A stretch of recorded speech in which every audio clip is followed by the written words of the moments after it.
ఇప్పుడు మనం డిస్కస్ చేసే topic completely non crypto. Before మనం క్రిప్టో గురించి, ఫారెక్స్ గురించి, వీటి గురించి డిస్కస్ చేసాం కాబట్టి ఇది completely non crypto, non forex. Okay, completely Indian based company and then INR concept అనమాట.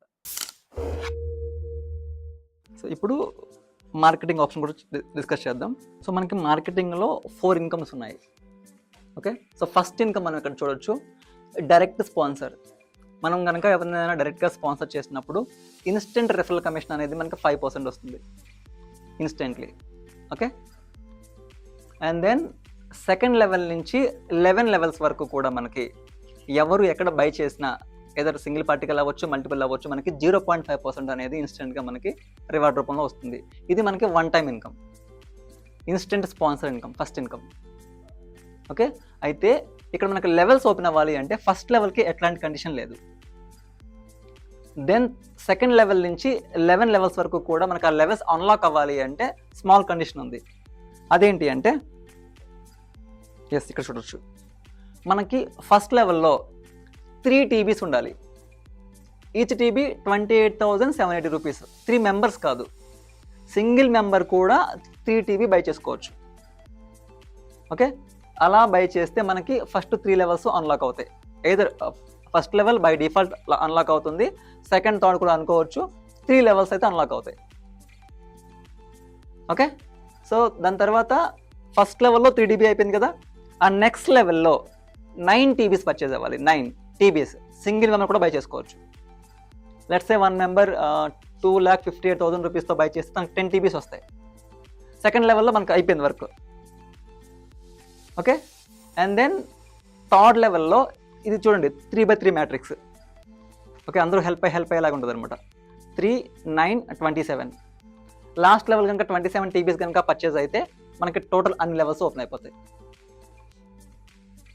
ఓకే, సో ఇది ఒక స్మాల్ కండిషన్ మనకి లెవెల్స్ అన్లాక్ అవడానికి గాను.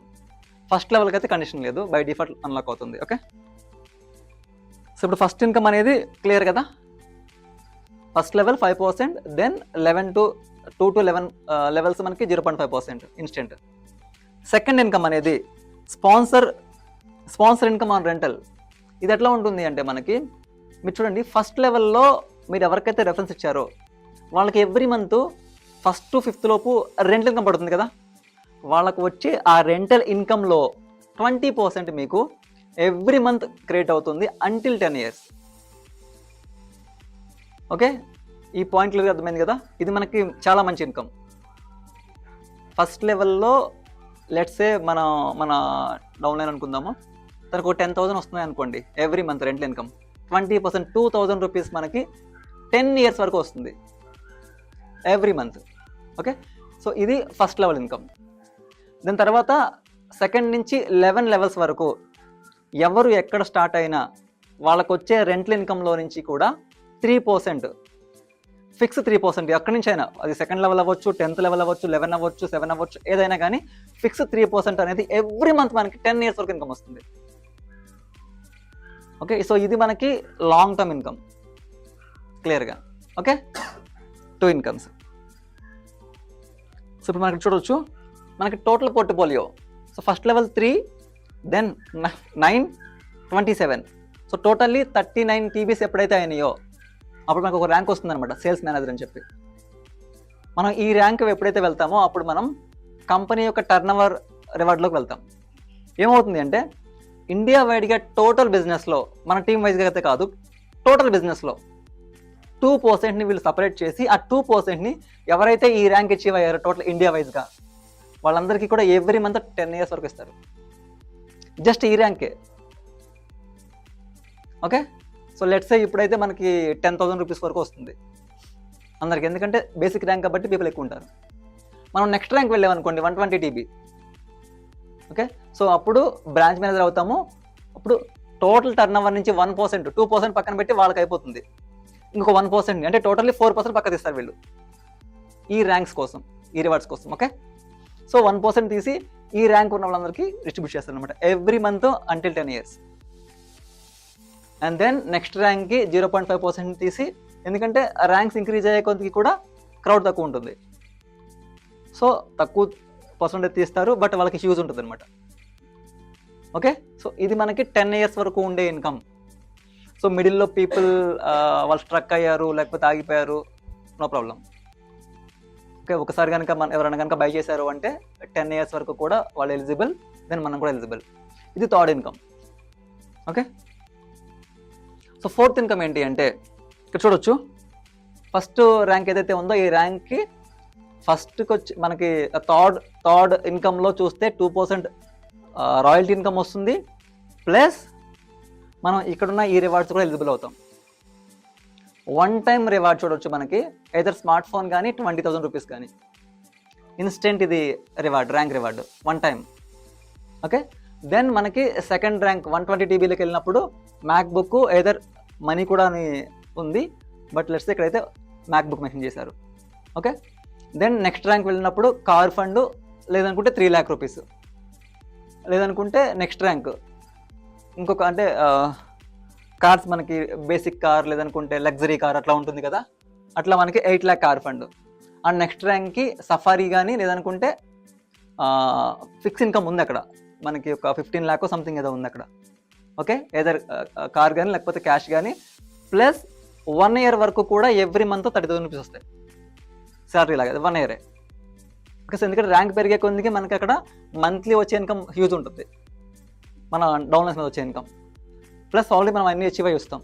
ఓకే, దెన్ నెక్స్ట్ ర్యాంక్ వెళ్ళినప్పుడు ఫార్చునర్, ఆల్మోస్ట్ అది 45 lakh ఎంతో ఉంది, ప్లస్ ఎవ్రీ మంత్ మనకి 75,000 రూపీస్ ఇన్స్టెంట్గా వస్తాయి అంటిల్ 1 year. సో ఈ విధంగా మనకి టాప్ ర్యాంక్ చూసుకుంటే ఇన్స్టెంట్ రివార్డ్ అనేది 75 crore plus 25 lakh per month అనేది అంటిల్ 1 year. ఓకే, ఈ 4 ఇన్కమ్స్ అనేది కంప్లీట్లీ మార్కెటింగ్ పరంగా ఉంది. ఓకే, సో ఇక్కడ ఈ ఇన్కమ్స్ పరంగా ఏమన్నా డౌట్ ఉందా? ఈ 4 waysలో fourth income rewards, royalty club third income, plus second income ఇది. సో యాక్చువల్లీ ఈ కాన్సెప్ట్, ఇట్లాంటి కాన్సెప్ట్ ఆల్మోస్ట్ 6 years నుంచి కూడా మార్కెట్లో ఆల్రెడీ రన్ అవుతుంది. ఓకే, మీకు ఆల్రెడీ మీరు వినే ఉంటారు వీనవ్ అని. ఆల్మోస్ట్ ఇది 6th year ఇప్పుడు. ఓకే, 5 years వరకు కూడా వాళ్ళు ప్రైవేట్ కంపెనీగా ఉన్నారు, ప్రైవేట్ లిమిటెడ్ కంపెనీగా. లాస్ట్ ఇయర్ వాళ్ళు IPOకి వెళ్ళారు. వాళ్ళు ఓన్లీ డిపెండ్ అయ్యేది డేటా సెంటర్స్ మీద మాత్రమే ఆ కంపెనీ. ఓకే, 6th year ఎప్పటికి కూడా కంప్లీట్గా రన్ అవుతుంది అది. ఓకే, సో అంటే ఇదేదో న్యూ మోడల్, ఇప్పుడు వచ్చిన కంపెనీ ఎట్లా ఉందా అని చెప్పి అనుకోవడానికి లేదు. ఎగ్జిస్టింగ్ ఉన్న మోడల్లోనే ఈ కంపెనీ కూడా ఉంది. ఓకే, బట్ అక్కడికి ఇక్కడ డిఫరెన్స్ ఏంటి అంటే అది ఓన్లీ డేటా సెంటర్స్ మీద మాత్రమే డిపెండ్ రన్ అవుతూ ఉంది. బట్ ఇక్కడ ఏంటి అంటే మల్టీ బ్రాండ్ కంపెనీ. కంపెనీ యొక్క చైర్మన్స్ కూడా స్ట్రెంత్ ఉన్న పీపుల్. ఓకే, సో ఇంకొకటి అక్కడికి ఇక్కడ ఉన్న డిఫరెన్స్ ఏంటి అంటే ఏదైతే మనకి ఈ సెకండ్ ఇన్కమ్ ఉంది కదా, ఎవ్రీ మంత్ వాళ్ళకి వచ్చే రెంట్ల ఇన్కమ్ మీద 10 years వరకు ఇన్కమ్ రావడం, ఇది వీనవ్లో లేదు. ఓకే, సో ఇప్పుడు ఏ కంపెనీ ఉన్నా ఆ కంపెనీకి వచ్చే ఇన్కమ్ అనేది బ్యాక్గ్రౌండ్లో హెవీ ఉండొచ్చు, లెస్ ఉండొచ్చు, బట్ వాళ్ళు ప్రాఫిట్ ఎంత మిగిల్చుకుంటున్నారు ఇంపార్టెంట్. ఓకే, లెట్స్ 100 రూపీస్ వచ్చినాయి అనుకోండి ఏ కంపెనీకి అయినా, ఒకళ్ళు 50% ఉంచుకుంటారు, ఒకళ్ళు 40% ఉంచుకొని రిమైనింగ్ కస్టమర్స్కి ఇస్తారు. ఓకే, ఆల్రెడీ ఈ కంపెనీకి బ్యాక్గ్రౌండ్లో హెవీ కంపెనీస్ ఉన్నాయి, సో అందువల్ల వాళ్ళు ప్రాఫిట్ షేరింగ్ అనేది ఇవ్వగలుగుతున్నారు యూజ్గానే. ఓకే, ఇవి మనకి రెంట్ క్లోజింగ్, మనకి ఎవ్రీ మంత్ ఫస్ట్న ఆటోమేటికల్లీ మనకి రెంట్ వచ్చేస్తుంది. ఆల్మోస్ట్ ఎవరైతే స్టార్ట్ అయ్యారో వాళ్ళందరూ కూడా బై డిఫాల్ట్ మనం ఇక్కడ విత్డ్రా పెట్టాల్సింది ఏం లేదండి. ఓకే, బై డిఫాల్ట్ మనం 1 పాన్ కార్డ్కి 1 అకౌంటే, KYC mandatory, and then automatically deduct అయ్యి మన అకౌంట్కి వచ్చేస్తుంది, bank account, completely white money, TDS.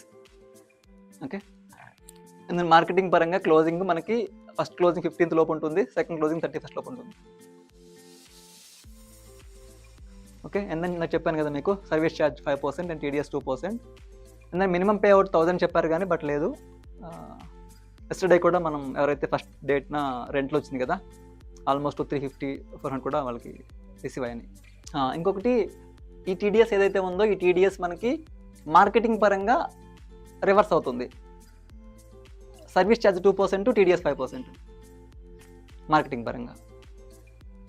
Investor పరంగా ఇది మళ్ళీ మనకి ఇక్కడ ఒక ప్లానింగ్ ఉంది, లైక్ ఎట్లా అంటే 10 lakh ప్యాకేజ్ చేయాలి అంటే రీసెంట్లీ మన వాళ్ళు చేశారు. డైరెక్ట్గా వాళ్ళు ఎట్లా చేశారు అంటే ఫస్ట్ లెవెల్ ఫస్ట్ వాళ్ళు, అట్లాగే దాని తర్వాత 3 TBs కదా వస్తుంది కదా. ఓకే, మొత్తం 4 పాన్ కార్డ్స్ కావాలి. సో 1 మెంబర్కి 1 కేవైసీ మ్యాండటరీ కాబట్టి ఆప్షన్ లేదు, 4 పాన్ కార్డ్స్ అయితే కావాలి.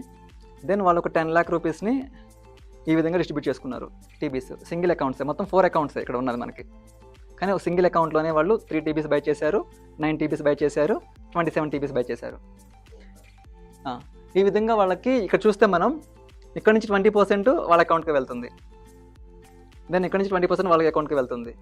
ప్లస్ ఈ టోటల్గా ఆల్మోస్ట్ 39 TBsకి వచ్చే రెంటల్ ఇన్కమ్ నుంచి 3% మళ్ళీ మెయిన్ అకౌంట్కి వెళ్తుంది, మళ్ళీ ఈ రెండింటివి కూడా ఈ అకౌంట్కి వెళ్తుంది. ఇలా 5.5% వర్కౌట్ అవుతుంది per monthly, almost 55,000 rupees. And ఇమీడియట్గా వాళ్ళకి రెఫరల్ కమిషన్ పరంగా ఇవన్నీ చూసుకుంటే 1 lakh దాకా ఇమీడియట్గా బ్యాక్ వస్తుంది. ప్లస్ ర్యాంక్ అచీవ్ అవుతారు, 20,000 బ్యాక్ వస్తుంది. ఇట్లా ఒక స్ట్రక్చర్ ఉంది. ఇట్లా మనకి స్టార్టింగే ఆల్మోస్ట్ 1.2 to 1.5 lakh బ్యాక్ వచ్చేస్తుంది ఇన్స్టెంట్గా, ర్యాంక్ అచీవ్ అవ్వడం వల్ల, ప్లస్ ఇన్స్టెంట్ రెఫరల్ కమిషన్ ఉంటుంది కదా వీటి వల్ల. దెన్ మనకు మంత్లీ 55,000 రూపీస్ వరకు వస్తాయి every month student income. Okay, so మనకి అటు ఇటుగా చూసుకుంటే 1.2 1.5 మంత్స్లో 1.5 ఇయర్స్ లోపు ఇన్వెస్ట్మెంట్ క్లియర్ అయిపోతుంది. నెక్స్ట్ 8.5 years కూడా ఫ్రూట్సే కంప్లీట్లీ. సో కొంతమంది నన్ను కొన్ని థింగ్స్ అడిగారు. సపోజ్ నేను ఒక 1 crore ఏదన్నా ఒక ల్యాండ్, సపోజ్ ఒక హౌస్ బై చేస్తే నేను రెంట్కి ఇస్తాను కదా, అది నాకు 10 years తర్వాత హౌస్ నాకు మిగులుతుంది కదా, మరి ఇక్కడ నాకు బ్యాక్ వస్తుందా అని. ఓకే, సో ఇక్కడ థింగ్ ఏంటి అంటే మనం ఒక 1 crore ఏదైనా ఒక హౌస్ బై చేసి లెట్స్ సే రెంట్కి ఇచ్చామనుకోండి, మహా అయితే 0.5%కి ఇస్తాం, max 50,000 rupees per month. So మీరు ఎంత రెంట్కి ఇచ్చినా బ్యాక్గ్రౌండ్లో మీకు ఇల్లు మిగులుతుంది, బట్ వాల్యూ తగ్గుతుంది. ఇక్కడ ఏంటి అంటే 0.5% కాదు, మనకు 4% పర్ మంత్ వస్తుంది. సో కంపేర్ చేసుకున్నప్పుడు దానికంటే 2 to 3 times ఎక్కువ. లెట్స్ సే మీరు 1 crore ఇచ్చారు, 1 crore హౌస్ బై చేశారు, ఎవ్రీ మంత్ 0.5% అంటే 50,000 రూపీస్. 10 yearsకి లెక్క పెట్టామనుకోండి, ఎంత అవుతుంది? 1 crore, 1.6 lakh, 1.6 crore. మరి మనకు వచ్చేది ఎంత? 1 crore 6 crores వస్తున్నాయి. సో ఇంత డిఫరెన్స్ ఉంది అట్లా. ఓకే, అదొక పాయింట్. ఇంకొంతమంది ఏం అడిగారు అంటే మ్యూచువల్ ఫండ్స్లో కూడా పెట్టుకోవచ్చు కదా అని. కరెక్టే. సో మ్యూచువల్ ఫండ్స్లో పెట్టినప్పుడు ఏంటి అంటే అది రిస్క్ రివార్డ్ లాంటిది, ఎష్యూడ్ అయితే కాదు, ఒక ఫస్ట్ థింగ్.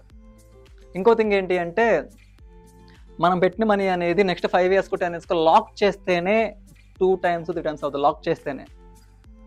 ఓకే, ఎందుకంటే డైలీ వచ్చేది ఆ కాంపౌండింగ్, మంత్లీ కాంపౌండ్ అవుతేనే అది 3 times 4 times అవుద్ది. బట్ ఇక్కడ ఎవ్రీ మంత్ హ్యాండ్కి ఇచ్చేస్తున్నాడు. నార్మల్లీ 5 times 6 times ఇస్తూ ప్లస్ ఎవ్రీ మంత్ హ్యాండ్కి ఇచ్చి, ఈ హ్యాండ్కి ఇచ్చే మనీ కూడా మనం ఏమైనా చేసుకోవచ్చు. మ్యూచువల్ ఫండ్స్లో ఆప్షన్ ఉండదు. ఓకే, ఇంకొక థర్డ్ థింగ్ ఏంటి అంటే పర్సంటేజ్ చాలా తక్కువ. కరెక్టే, ఎక్కువ ఉన్నాయి ఉండట్లేదు కదా, మనం చాలా చూసాము, ఎక్స్పీరియన్స్ అయ్యాము. కొన్ని నేర్చుకున్నాము, కొన్ని తీసుకున్నాము. ఓకే, ఉన్నాయి, ఎప్పటికీ ఉన్నాయి. ఏంటంటే మనం దాన్ని షేర్ చేయలేనివి కొన్ని థింగ్స్ ఏంటంటే మనం మాత్రమే చేయగలం. మనకున్న నాలెడ్జ్ని బట్టి ఇమీడియట్గా ఎప్పుడు బయటికి రావాలి, ఎప్పుడు వెళ్ళాలి, మేబీ సమ్ ఎక్స్పీరియన్స్ మనం చేయగలం, బట్ వేరే వాళ్ళకి షేర్ చేయలేం ధైర్యంగా ఆ థింగ్స్.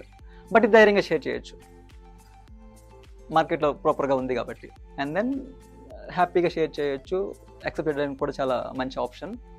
అండ్ దెన్ మనం కూడా మన హార్డ్ వర్క్ తగ్గట్టు 10 years వరకు కూడా మనకు మంచి ఇన్కమ్ జనరేట్ అవుతుంది. One of my friend recently అడిగాడు, ఇట్లా కార్ బై చేద్దాం అనుకున్నాను అని చెప్పి. సింపుల్గా ఒకటే అడ్వైస్ నేను చెప్పాను, ఏంటంటే లెట్స్ సే ఒక 50,000 రూపీస్ నువ్వు కార్కి అడ్వాన్స్ ఇవ్వు, 3 lakh రూపీస్ అనేది నువ్వు అబాకస్లో ప్లాన్ చేసుకో, 3.5 lakh నువ్వు పే చేసింది. ఓకే, సో ఎవ్రీ మంత్ నువ్వు ఎంత పే చేద్దాం అనుకుంటున్నావు? ఒక 12,000 15,000 పెట్టు, ఇక్కడ వస్తుంది, 10 years వరకు వస్తుంది. ఒక బ్యాంక్ అకౌంట్ ఓపెన్ చేసి ఏదైతే ఈఎంఐ కట్ అవ్వద్దో ఆ అకౌంట్కి పెట్టేసాయి, క్లియర్. నేను కార్ బ్యాక్ వెళ్ళాల్సిన అవసరం లేదు, కంపెనీ చూసుకుంటుంది దానికల్లా. రెంట్లు పడ్డం, డిడక్ట్ అయిపోవడం. 3.5 lakhలోనే ఆల్మోస్ట్ 12 lakh ఉన్న కారు అఫీషియల్ ఎంత లగ్జరీగా ఉంటుంది. లేదు అనుకుంటే ఏమవుతుంది, ఈ 3 lakh పే చేయాలి, మనకి ఆ ఈఎంఐ మొత్తం పడితే ఇంకో 10 lakh ఎక్స్ట్రా పే చేయాలి. ఇంకా ఎందుకు, మన సంజీవ్ గారు కూడా ఆయన హౌస్ ఆల్మోస్ట్ చెప్పారు 70,000 ఎంతో అంట మంత్లీ ఈఎంఐ. చక్కగా సమ్ మనీ ఆడ పెట్టేసి అక్కడికి వచ్చే మనీని ఆ అకౌంట్ పెట్టేసి వదిలేశారు. ఇంకే సో జాబీ హోల్డర్స్ కూడా ఒక మంచి ఆపర్చునిటీ యాక్చువల్లీ.